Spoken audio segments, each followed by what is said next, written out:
আপনারা এখন যে ফুটেজটা দেখতে পাচ্ছেন এটা 7S গোল্ডের, এটা আপার, এটা ডিপার। তো লাইটটা আমার কাছে বেশ ভালো মনে হয়েছে। এই লাইটটার দাম নিয়েছে আমার কাছ থেকে 1700 টাকা।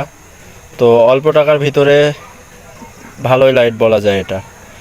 দেখছেন কত দূর আলো যাচ্ছে, আপনার ক্যামেরায় কতটুকু দেখতে পাচ্ছেন আমি জানি না, কিন্তু আলো ওই সামনে অনেক দূর যাচ্ছে। সো ভিডিওটা এখানেই শেষ করছি। সবাই ভালো থাকবেন, সুস্থ থাকবেন, আল্লাহ হাফেজ।